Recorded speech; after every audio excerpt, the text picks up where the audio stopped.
Ladies and gentlemen, welcome to another episode of the Super Gringo podcast. I'm your host, Sean Armstrong, and today we're diving into some hot button issues that are stirring the pot in our nation. Now, if you've been paying attention to the news lately, or even just scrolling through your social media feed, you might feel like we're living in a whirlwind of chaos. It's a wild ride out there.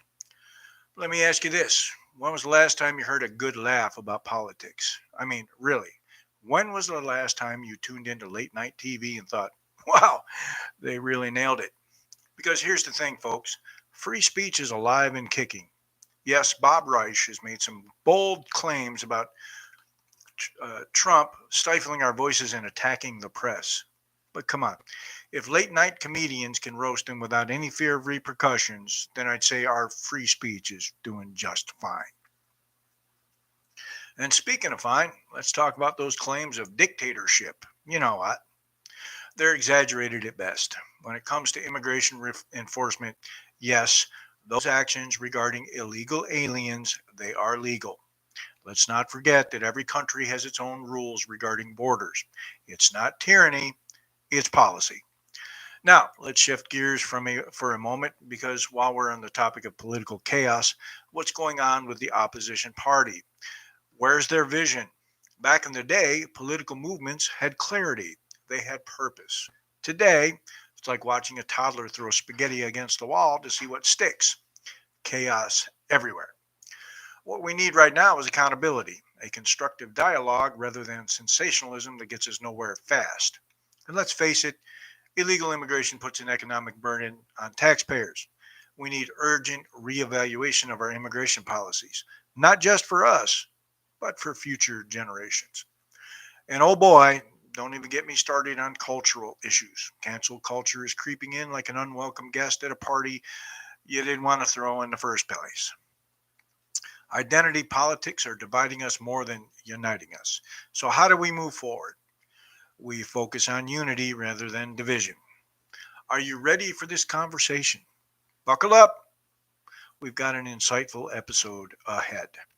Let's dive right into it. From our friend, Bob Reich. Trump is trying to stifle free speech. He's attacking the press. He's kidnapping U.S. residents and sending them to foreign prisons without due process. When asked if he could uphold the Constitution, he says, I don't know. If this isn't dictatorship, I don't know what is. Bob makes a compelling point when he says Trump is trying to stifle free speech. It's a sentiment that echoes through many discussions around political discourse today. However, consider this. If no one is actually getting locked up for poking fun at him on television or across social media platforms, isn't that a pretty solid indicator that our free speech is still alive and kicking? Just look at late night talk shows. They thrive on satire, often delivering sharp critiques of Trump and his policies. Comedians like John Oliver, his words, not mine, and Trevor Noah, not even close, have built entire segments around humorously, using the word loosely, dissecting his actions without fear of repercussions. This kind of commentary suggests that the spirit of free expression remains robust in our society, even amidst the controversies. While there are certainly debates about the influence of social media platforms and how they regulate content, the fact that we can openly discuss, joke about, and critique public figures without facing severe consequences speaks volumes about the resilience of our domestic values. So, yes, while there may be attempts to challenge or limit certain voices in the conversation, the reality is that free speech continues to flourish in many corners of our culture. Bob raises a critical point when he says he's kidnapping U.S. residents and sending them to foreign prisons without due process. However, let's take a moment to clarify this assertion because the reality is quite different. In fact, not a single U.S. citizen has been sent off to some distant prison abroad under these circumstances. Instead, we're talking about illegal aliens, specifically members of gangs like MS-13 who have faced legal proceedings right here in the United States. Two judges have reviewed cases and confirmed that Senor Garcia was indeed a member of MS-13, reinforcing the idea that legal systems is functioning as intended. So let's stop pretending that this debate centers around an individual like Garcia. It really boils down to Bob's severe case of turd, Trump unacceptance and resistance disorder. Bob, when asked if he would uphold the Constitution, he says, I don't know. No, Trump didn't explicitly say he didn't know if he would uphold the Constitution. In a recent discussion surrounding the controversial implications of the Enemy Aliens Act, former President Trump did not outright declare that he would disregard the Constitution. Instead, he indicated that his legal team was delving into the intricate legalities that accompany this legislation. His comment sparked a flurry of debate, particularly regarding whether district judges possess the authority to intervene and impede his ability to implement the act. The reality is that these judges do not hold such power. The act itself is rooted in historical precedent and framed within the context of national security. Trump's remarks reflect a broader narrative about the tension between executive authority and judicial oversight, highlighting how legal interpretations can shift based on political climates. This situation serves as a reminder of the delicate balance within American democracy, where laws meant to protect citizens can also lead to contentious debates about civil liberties and governmental overreach. As discussions unfold, they reveal not only the complexities of constitutional law, but also the ongoing struggle to define the limits of power in a rapidly changing world. Coffee. Bob again. If this isn't dictatorship, I don't know what is. Let me paint you a vivid picture of what living under a dictatorship truly looks like, drawing from experiences that feel all too real. Imagine being confined within the four walls of your home, with the outside world just a whisper away, but completely out of reach. Your freedom curtailed, your spirit stifled. Businesses that once thrived become ghost towns, shuttered and silent, as government mandates crush entrepreneurial dreams and livelihoods. It's in such an oppressive environment, citizens are coerced into undergoing experimental medical procedures, leaving them grappling with uncertainty and fear for their own health. Dissent is not tolerated. State agents lurk in the shadows of Facebook, ready to pounce on anyone brave enough to voice opposition, effectively silencing free speech through intimidation and censorship. It's a chilling reality when you realize that lies about criminal activity are weaponized to sway elections. Laptop twisting the narrative to maintain power while innocent voices are drowned out. The justice system became a tool of repression rather than protection. Jesus, James. As political opponents find themselves ensnared in legal battles designed to cripple their influence. And let's not forget the audacity of those in power who threaten imprisonment for merely expressing one's thoughts. Remember when Robert Reich, Bob, suggested putting Elon Musk behind bars for his outspoken views? This is the grim landscape of dictatorship, a place where fear reigns and supreme, and liberty is nothing but a distant memory. Let me start this segment by asking you this. When was the last time you heard a coherent vision from the opposition party? A vision that inspires hope, ignites change, and outlines a path forward. From the contract with America in 1994 to Barack Obama's promise of hope and change, there has always been an alternative paradigm presented. Yet today, what do we hear from the left? Silence, confusion, a cacophony of chaos. Nazi! Consider the issues that matter to us: the border crisis, hyperinflation, foreign policy challenges like Afghanistan and Ukraine, each one critical to our national security and economic stability. And yet, where is their plan? Articulating an alternative approach. It feels as though they've retreated into a shell of despair, unable to confront their failures. They can't run on 40 years of Joe Biden's presidency because it's been marked by disaster after disaster. In fact, they find themselves stripped of institutional power. No White House to call home, no legislative agenda in Congress. They're left grasping at straws, resorting instead to painting Donald Trump as a modern day Hitler, a caricature meant to distract rather than inform.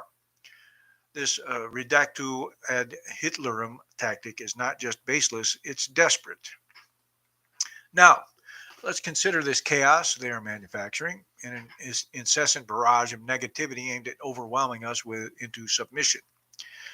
They wish for us to retreat into fear and confusion. They want us to close our eyes and scream for relief without ever questioning who brought about this turmoil. But we must not be fooled. We must not allow ourselves to be driven into a corner by their tactics. Instead of engaging with constructive dialogue or presenting solutions, they seek only disruption, vandalizing property, storming town halls, anything that will create noise rather than substance. And here lies the irony. While they may believe that chaos will lead us back into the arms out of sheer exhaustion from fighting against it all, they underestimate the resolve within each one of us who believes in America's promise. As President Ronald Reagan once said, freedom is never more than one generation away from extinction. We can't afford complacency or despair. We have to rise above the noise and demand clarity. We have to insist on accountability. Imagine a household struggling to make ends meet where every dollar counts. Now consider that this household is one of millions taxpayers who bear the burden of funding public services strained by an ever increasing population of illegal aliens. According to Stephen A. Camarota, Director of Research at the Center for Immigration Studies, illegal immigrants are a net fiscal drain on public resources. This reality raises critical questions. How much longer can we sustain this imbalance? Who will shoulder the costs? The facts are stark. Since January 2021 alone, approximately 2.7 million inadmissible aliens have been released into our country, with an estimated illegal immigration population soaring from 10.2 million to around 12.8 million by October 2023. Local governments are grappling with unprecedented challenges in providing essential services like education and healthcare. Let's talk about education, a cornerstone of opportunity and economic mobility in our nation. Approximately 4 million children of illegal immigrants attend our public schools at a staggering cost of around $68 billion annually, before considering recent enrollment surges due to new arrivals. How can we ensure quality education for all when schools are forced to stretch limited resources across an expanding student body? Moreover, research indicates that about 69% of adult illegal immigrants lack education beyond high school, compared to only 35% among U.S. born individuals. This disparity not only limits their earning potential, but also increases their reliance on welfare programs. 59% of households led by illegal immigrants utilize at least one major welfare program, compared to just 39% among U.S. born households. Let me pose this question. Is it fair for hardworking taxpayers to subsidize a system where many families find themselves in precarious financial situations despite their willingness to contribute? The answer is clear. We must seek solutions that balance compassion with fiscal responsibility. It's important to acknowledge that while illegal immigrants contribute approximately $25.9 billion annually in taxes, an impressive figure, they still represent a significant fiscal drain overall. Each illegal immigrant creates a lifetime fiscal drain averaging about $68,000 when considering all taxes paid versus benefits received. As we reflect on these figures, let's remember the words of President Ronald Reagan. A nation that can't control its borders is not a nation. Our current immigration policies require urgent reevaluation, not just for economic efficiency, but also for ethical considerations regarding human dignity and community stability. Basically, it's called send them home.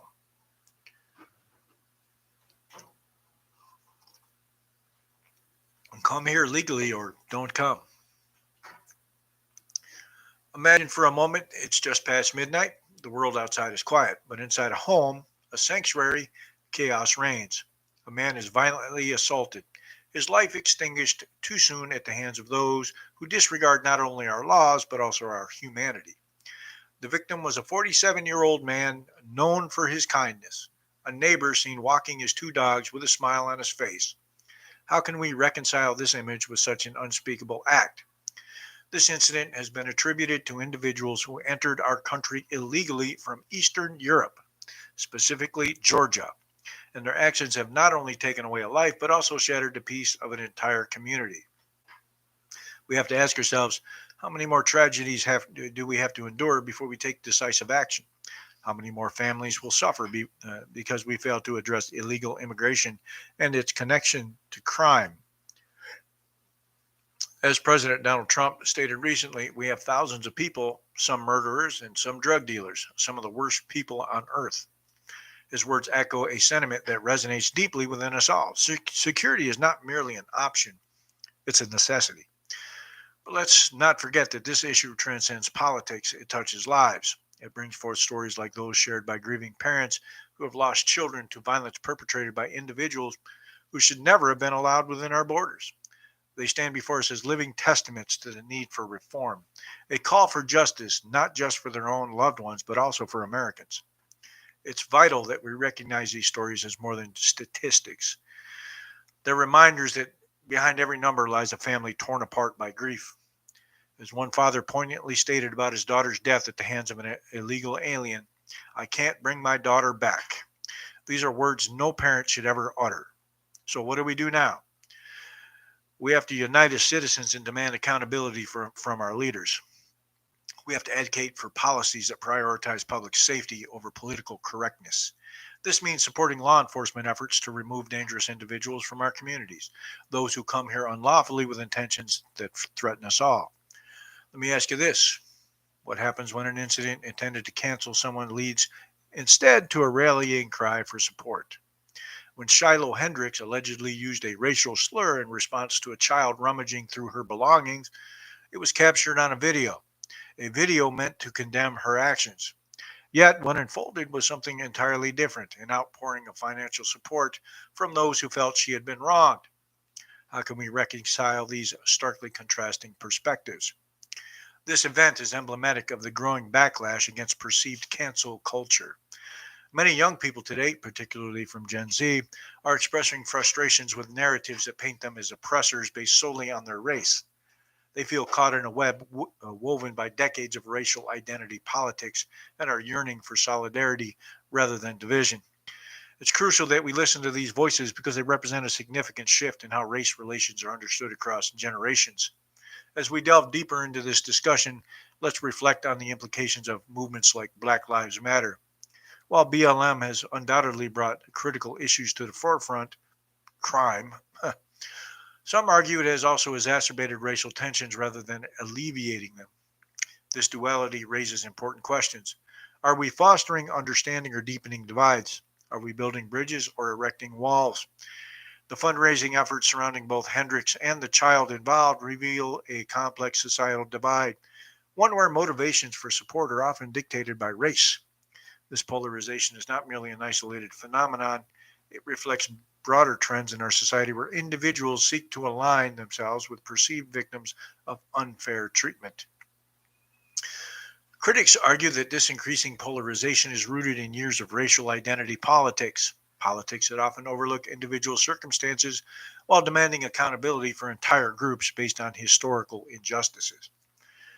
We have to ask ourselves, is it fair to judge an individual solely by their skin color? Is it just to label someone as an oppressor based on their heritage? On that note, today I invite you to embark on a journey through the pages of a book that dares to challenge that status quo, a book that shines a spotlight on growing divisions in our society. It's titled Institutionalizing Division: The Rise of Racial Fanaticism in American Society. Now, I know what you might be thinking, another book about race. But hold on. This isn't just another academic treatise. It's a bold exploration of how concepts like affirmative action and critical race theory are shaping our nation in ways we can no longer ignore. Let me ask you this. Are we truly promoting equality when policies designed to uplift some seem to push others down? Is division the new pathway to unity? These questions lie at the heart of our discussion today.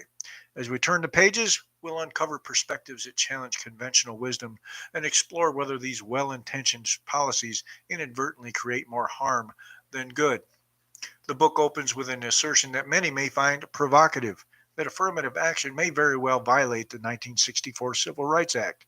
It argues that rather than building bridges, such policies can deepen divides among us. Think about it.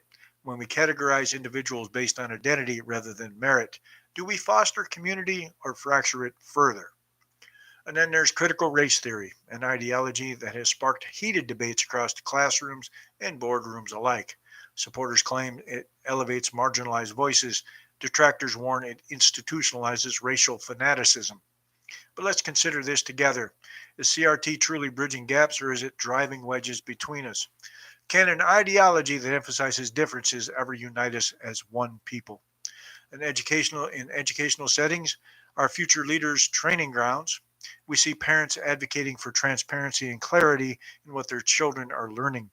They're raising their voices against what they perceive as biased narratives, undermining traditional teaching methods and historical accuracy. Shouldn't our schools prioritize merit over identity based considerations? Shouldn't they prepare students for a future where unity is celebrated over division? As we delve deeper into these discussions, we have to also recognize the broader implications within our society. Some argue that CRT is intertwined with Marxist ideologies, serving political agendas rather than educational truths. Isn't it alarming to think that guilt could become a tool used against individuals simply for their race? History should be taught honestly, not selectively, to ensure we learn from our past rather than repeat its mistakes. Now, I understand there are counter arguments that CRT isn't widely taught in schools, and opposition stems from an unwillingness to confront historical injustices. But here's lies the crux of our challenge. How do we navigate these waters without losing sight of our shared humanity? As you ponder these questions, I urge you to consider how this conversation impacts not just policy, but lives within families, communities, and across this great nation. So here's my call to action. Dive into institutionalizing division, not just as readers, but as engaged citizens ready to question and discuss. For only by grappling with these complex issues can we hope to find common ground amidst division. You can grab your copy today. The ebook is available for just $7.50 on Amazon Kindle, Google Play, and as an audiobook. Together, let's engage with these ideas, not just for ourselves, but for generations yet unborn who will inherit this society shaped by our actions today. Coffee. It would be great if someone would pop in and say something. I have prepared a great script, but actually, I didn't really prepare it. The left did. I just spend my day reading their ridiculous.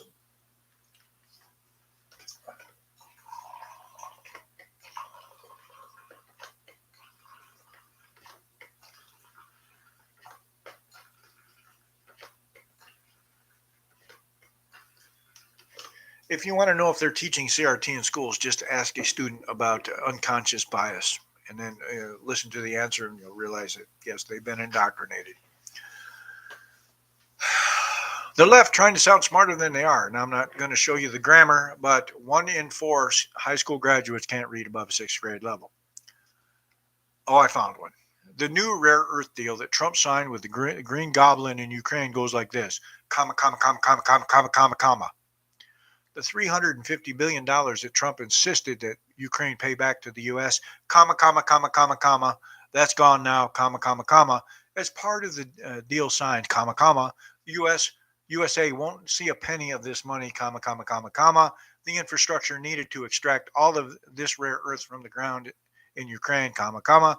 The USA is going to fit the bill for 100% of this, comma, comma, comma, comma, comma, comma. So that's another $100 billion that Zelensky and company will line their pockets with. He misspelled there, comma, comma, comma, comma, comma, comma. All of the profits for the first 10 years of the rare earth will stay in Ukraine, comma, comma, comma, comma, because Ukrainians can be trusted to not steal any of this money, comma, comma, comma, comma, comma, comma, comma, comma, right, comma, comma, comma, comma, comma, comma, comma. After the 10 years, all profits will be split 50-50, comma, comma, comma, comma, comma, comma, and the USA will be fully resuming weapons delivery to Ukraine, comma, comma, comma, but this time Ukraine will be giving the weapons on loan, comma, comma, comma, comma, comma, comma, so the USA will be handing over hundreds of billions of dollars of weapons to a country They can never pay those loans because it's bankrupt. Comma, comma, comma, comma. So in a nutshell, comma, comma, comma, comma, comma, Trump has made a deal where Ukraine will be handed $100 billion plus per year in money and weapons from the USA, comma, comma. Also another $100 billion to set up infrastructure to mine rare earth, comma, comma, that never has to be paid back to the U.S., comma, comma, comma, and the 350 billion that Ukraine already owes the U.S., comma, comma, comma, comma, comma, comma, comma, comma, comma, comma, comma, comma, comma, which in reality is over $1 trillion, comma, comma, comma, comma, comma, comma, comma, comma, comma, comma, comma. The USA isn't going to see a dime of that, comma, comma, comma, comma, comma, comma, comma, comma, comma, comma. Zelensky basically put a saddle on Trump, told him to bend over and rode him out of town, comma, comma, comma, comma, comma, comma, comma, comma, comma, comma, deal. Idiot. This new deal establishes a reconstruction investment fund aimed at attracting Western investments to Ukrainian projects, which means private companies are going to be mining. But let me be clear, this isn't just any deal. This is a partnership built on equality, 50-50, where we maintain full ownership of our resources and have the autonomy to decide how we extract them. It's about us taking control of our destiny. Basically, they can issue licenses to companies to go over there, American companies to extract. Think about it for a moment. How many times have we heard stories of nations rich in resources yet struggling economically? How many times have we seen others benefit from what rightfully belongs to us? This time will be different. That's their ambassador. We will ensure that our land enriches our people first and foremost. Now, some may ask, what is in it for the United States? The answer is simple: collaboration. The U.S. will play an instrumental role in helping us attract not only investment, but also cutting edge technology that can elevate these projects to new heights. And guess what? There's no debt obligation attached to this agreement. That means no strings attached as we move forward together. As part of this partnership, we'll also see new assistance coming from the U.S., potentially including vital air defense systems, because security is paramount as we embark on this journey towards prosperity. And here's another important point: the income generated from this fund will not be taxed by either country. That's right, every dollar earned will stay here, fueling our economy and creating jobs for Ukrainians. Now, let's take a moment to appreciate what it really means. Imagine vast minerals reserves sitting in Ukraine, rich deposits of lithium, titanium, and more, all waiting for bold pioneers like you to come in and unlock their potential. It's like finding a treasure chest buried in your backyard. All you need is the shovel. But here's the kicker. Why Ukraine? Why now? Because Ukraine is not just a country with resources, it's a land bursting with resilience and spirit. Just think about it. They faced challenges head on and emerged stronger every time. As Winston Churchill once said, success is not final, failure is not fatal. It is the courage to continue that counts. My friends, Ukraine has shown us that courage in spades. And I'm not going to lie, their soldiers are courageous. They're just not very good fighters. Now, let's get real for a second. This isn't just about mining or extracting resources. It's about building partnerships. It's about creating jobs here at home while empowering communities across the ocean. Every ounce of material mined will contribute to our economy right here in America, fueling industries from tech to renewable energy. We won't be relying on China anymore for, things like battery components. Have you ever found yourself watching a clip so stupid it makes you squint? I recently stumbled upon a segment featuring Dave Rubin. In this clip, a white college student rambled on about microaggressions, those little slights that some claim are weighing down our society like an anchor. Let's pause for a moment and think critically about what's happening here. Are we really living in such an oppressive environment that we have to manufacture victims? I mean, come on. We live in the richest country in the world, the land of opportunity, yet somehow we find ourselves in conversations where people are scrambling to identify oppression around every corner. It's as if Marxism itself requires a caste of victims to thrive. If you can't find them naturally, well, why not create them?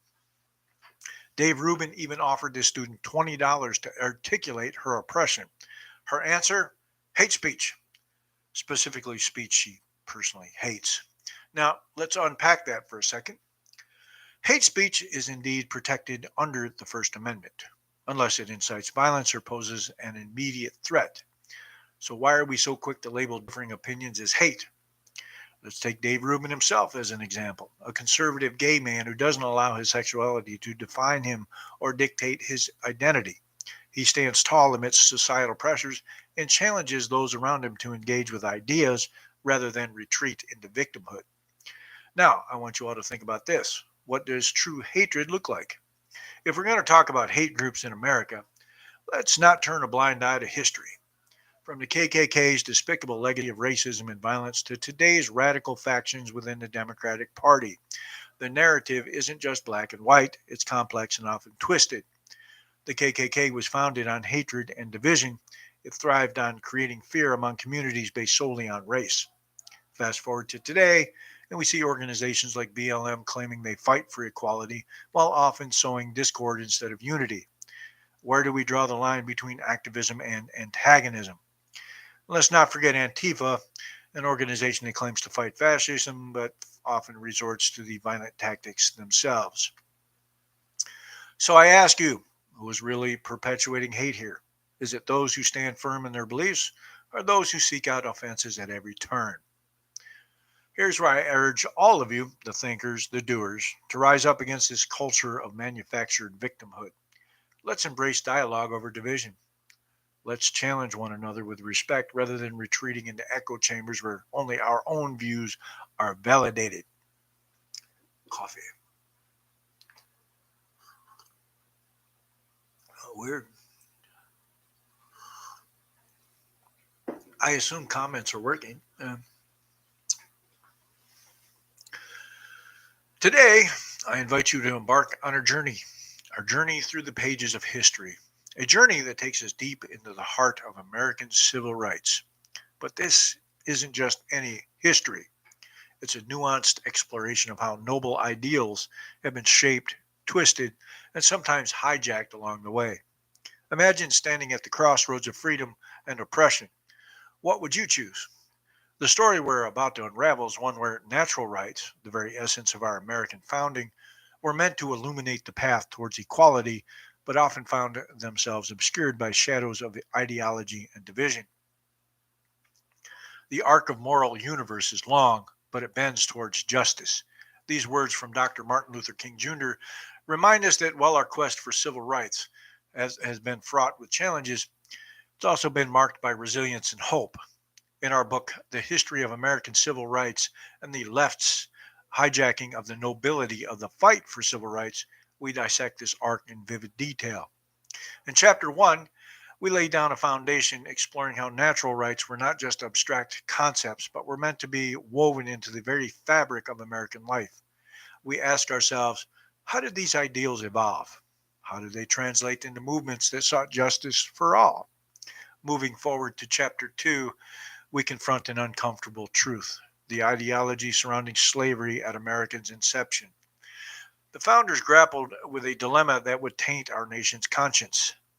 We explore how slavery denied rights and corroded society itself, a moral crisis demanding urgent solutions. Then comes Chapter 3, a pivotal moment in history, the first Civil Rights Act and the 14th Amendment during Reconstruction.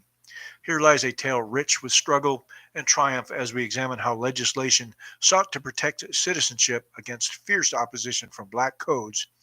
It's about understanding what citizenship truly means and who gets to define it.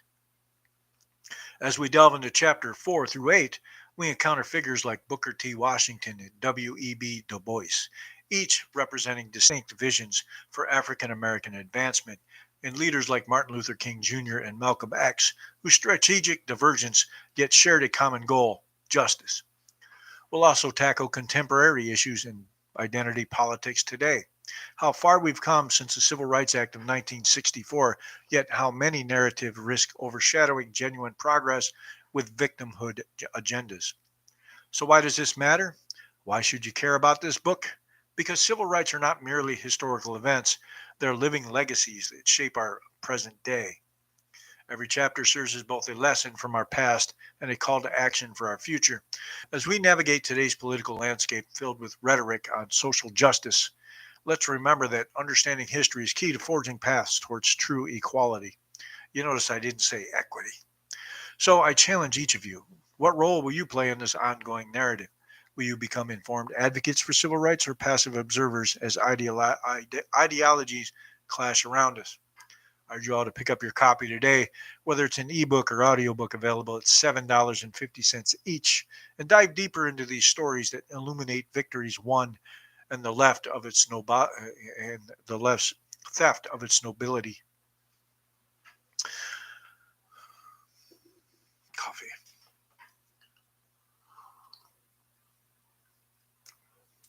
I should really start doing classes from those books.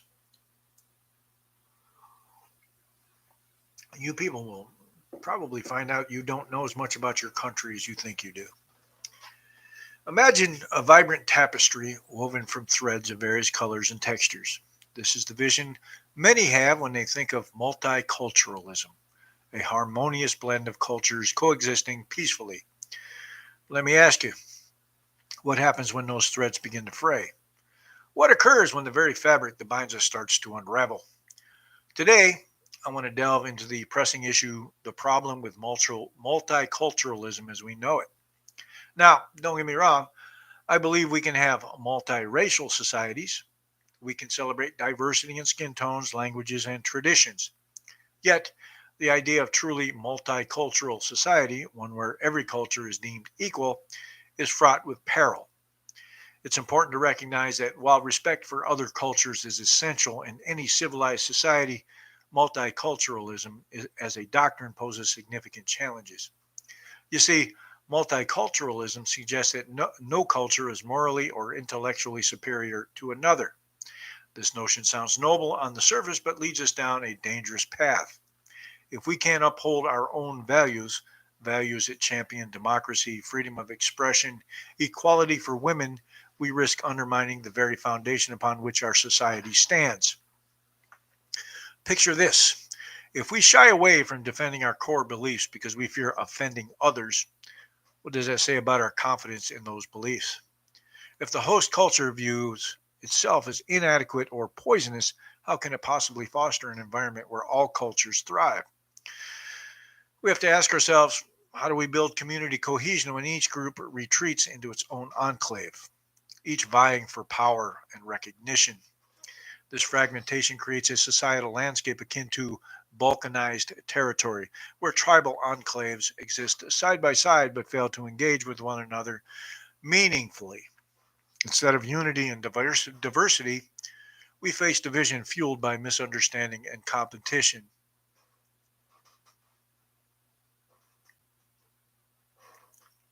Mr. Coffee, I found another one. 1 in 4 high school graduates cannot read above a sixth grade level. You just showed up to what validate that statistic. As writers, as writer Andrew Sullivan poignantly stated, the great challenge of modernity is not the destruction of tradition, but its endless fragmentation. And fragmentation is precisely what multiculturalism can breed, a recipe for cultural suicide rather than cultural enrichment. So, what do we do about this dilemma? First and foremost, let's acknowledge that while diversity enriches our lives, it should not come at the cost of our shared values or identity. We have to stand firm in upholding principles like tolerance for minorities and equality under one law for all, not merely as platitudes, but as actionable commitments. Now, I want to talk about a troubling trend we're witnessing in America, a trend that has taken root in our society like a weed choking the life out of a garden. It's about free speech, preferred pronouns, and what I can only describe as psychopathic behavior. Yes, you heard me right, psychopathic behavior. Now, let me ask you this. Have you ever talked to someone who's been brainwashed or perhaps someone who's endured torture? They share a common thread. They all tell us that they were forced to forsake reality to escape their pain. Imagine being locked in a room with 5 lights shining down on you, and your captor insists there are only 4. You can feel the pressure mounting until, to stop the torment, you agree. Yes, there are only 4 lights. You've sacrificed your grasp on reality for the sake of relief. This is precisely what is happening today. The left has equated speech with violence, an outrageous claim that distorts our understanding of both concepts. They've manipulated language so thoroughly that ordinary conversations have become battlegrounds for oppression. Microaggressions? Really? These are simply everyday interactions turned into weapons against those who dare to speak freely. Let's think about this. When did we start allowing ourselves to be brainwashed into believing that simple words could oppress us?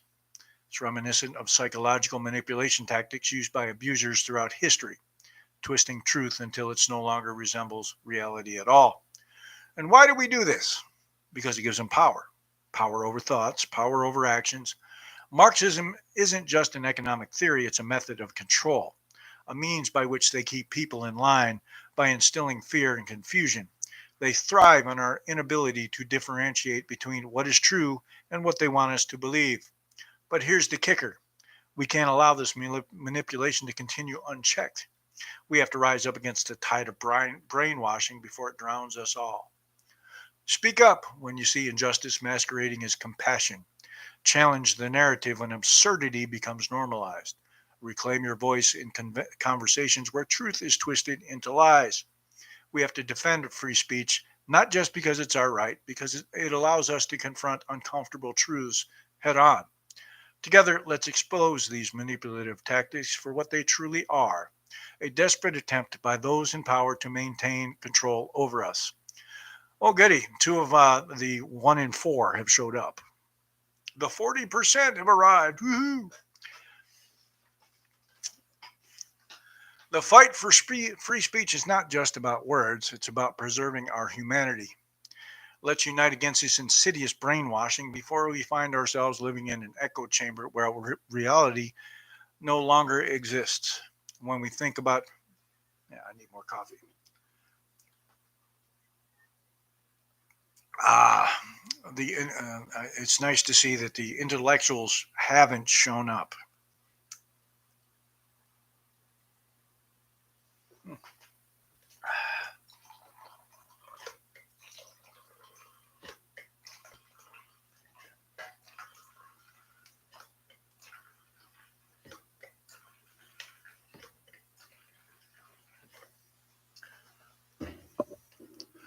When we think about intellectuals, we often picture individuals brimming with ideas, brilliant minds crafting theories that can change the course of history.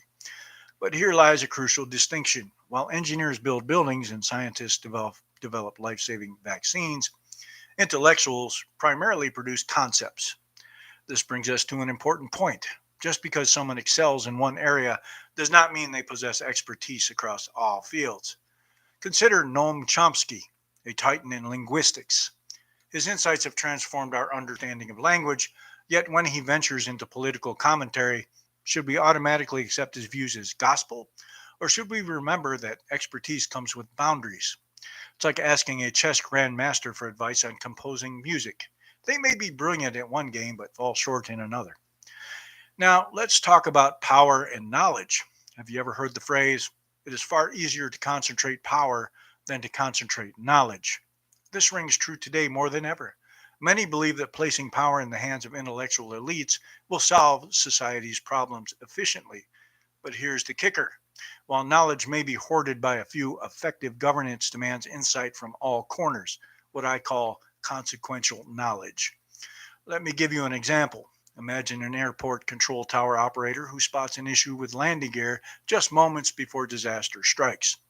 That critical piece of information didn't come from an academic ivory tower, it emerged from real world experience. True progress thrives not when knowledge is concentrated, but when we harness the collective wisdom spread throughout our diverse communities. Now, let's address another pressing concern: the vision many contemporary intellectuals hold for society. Often rooted in eliminating adversity through state intervention, this approach seeks equality at all cost. But at what price? Providing entitlements without corresponding effort dilutes personal responsibility and independence. As Thomas Sowell aptly noted in his critique of welfare states, this disconnect breeds resentment among those who feel entitled without earning their keep, like expecting dessert before dinner. When resources are viewed as arbitrary gifts rather than rewards for hard work, it undermines our very humanity. Moreover, such visions risk reducing individuals to mere livestock reliant on government provisions instead of empowering them through self reliance fostered by free markets. Shouldn't we strive for a society where individuals flourish based on merit rather than being tethered to the whims of elite control? Have you ever found yourself pondering the big question of our times? Question about justice, equality, and the very systems that govern our lives? Well, today I invite you to embark on a journey, an intellectual journey that promises to unravel the complexities of Marxist, communist, and socialist thought in modern society. Introducing the intellectual journey, unraveling the complexities of Marxist, communist, and socialist thought in modern society. This isn't just a book, it's a compass for navigating the ideological labyrinth that shapes our world. In an age where socioeconomic upheavals are as common as morning coffee, understanding these transformative doctrines has never been more crucial. Picture this: the Industrial Revolution igniting class struggles, Karl Marx crafting his revolutionary ideas as a response to rampant capitalism. But what happened next? How did those ideas morph under figures like Lenin and Stalin into powerful and often devastating governance models? With each chapter, The Intellectual Journey, you'll uncover these narratives, exploring not just what these ideologies mean, but how they have shaped historical events and contemporary discussions. And let's not forget about the Gulag system, an emblematic piece of Soviet identity, or Tito's unique model of socialism in Yugoslavia. Each story weaves together insights that illuminates how history repeats itself in different contexts. You'll even get to engage with thought-provoking quizzes designed to make you think critically about what you've learned. Now, let me ask you this. Why should we care? Why should we dive into these complex ideologies when life is already so busy? Because understanding these concepts helps us question the status quo. It empowers us to engage in meaningful discussion about justice and economic systems that directly impact our lives. As George Orwell famously said, in a time of deceit, telling the truth is a revolutionary act. And isn't it time we become revolutionaries in our own right? Whether you're a seasoned scholar or someone just dipping your toe into this ocean of ideas, the intellectual journey is for you. It's your chance to challenge assumptions and expand your worldview. So here's my call to action. Don't sit there. Pick up your copy today. Get it in paperback for $19.89 or pick it up on Kindle or Google Play for less than your morning latte. Because knowledge is worth every penny. The audiobook version is also available for your preferred listening while on the go. Join me on this enlightening journey into the heart of ideologies that continue to influence our lives profoundly. Let's unravel these intricate tapestries together.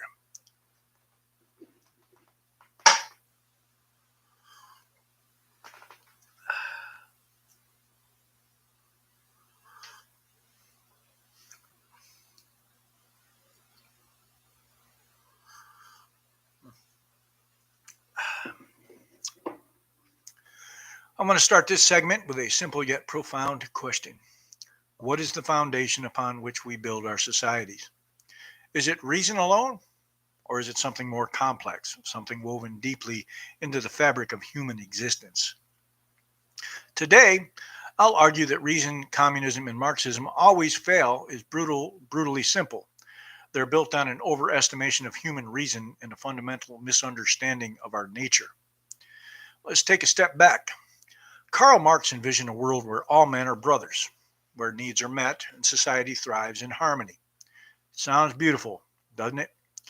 But therein lies the problem: a political paradise designed to not to emerge organically, but to be constructed by man. This is not just a lofty idea, it's a significant miscalculation. Ima- Imagine trying to create heaven on earth with mere political action. How many times have we seen this attempted throughout history? Each time we witness disillusionment because these ideals cannot be realized by command alone. The constraints are immense. They require extraordinary circumstances that simply do not exist in reality. Consider this: human beings form bonds in specific ways, through family, friendship, community, yet Marxist theory demands that we transcend these local attachments in favor of some universal brotherhood. This is not just naive, it's a recipe for disaster. When you attempt to impose an artificial unity upon diverse human experiences, you strip away the very essence of what makes us human. Moreover, there's an inherent hubris in believing that we can wield reason as an absolute tool for societal construction. History has shown us that when reason operates without humility or acknowledgement of its limitations, when it becomes detached from moral grounding, it often leads to tyranny. Totalitarian regimes rise from this very delusion. They believe they can control every aspect of life through rational planning alone. Now let's draw from history for clarity. The French Revolution sought to establish liberty and equality through reason, a noble aim, but yet one marred by bloodshed and chaos because it disregarded the complexity of human emotions and motivations. Revolutions based solely on ideology often spiral into violence when they clash with the messy reality of human nature. So I ask you, can we truly trust in reason alone without acknowledging our shared humanity, without recognizing that there are mysteries beyond our comprehension?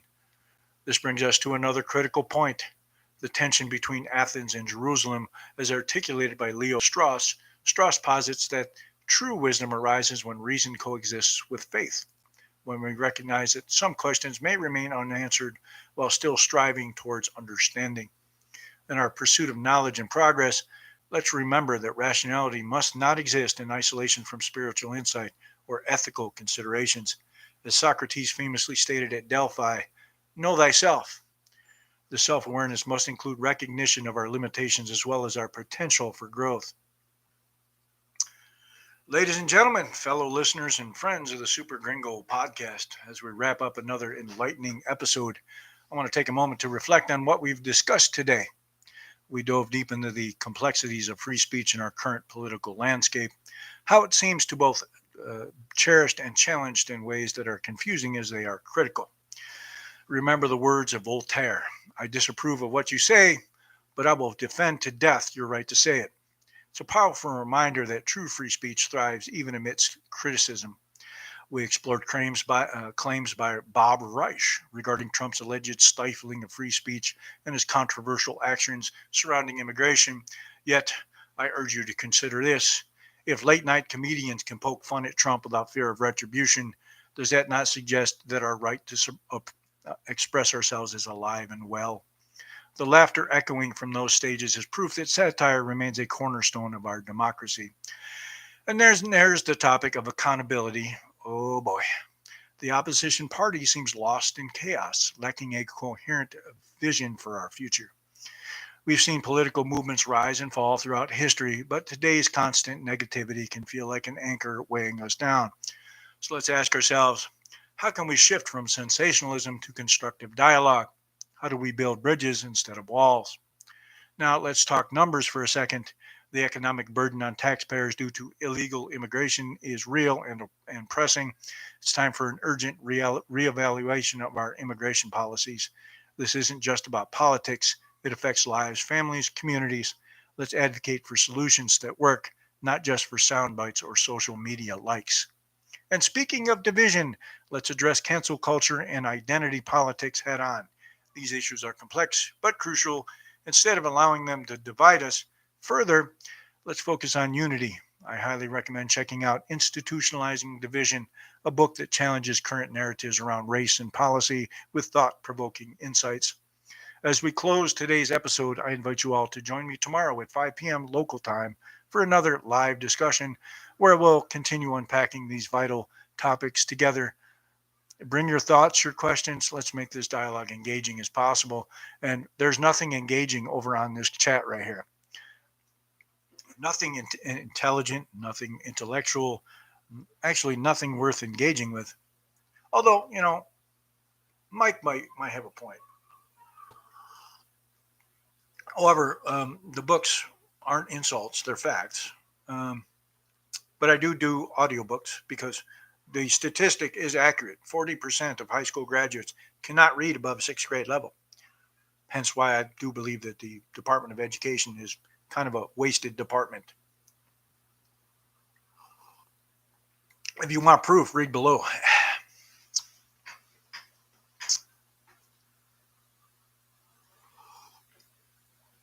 Watch this. What's a woman?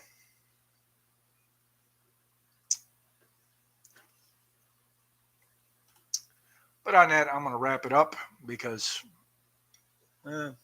my gorgeous wife will be home soon. And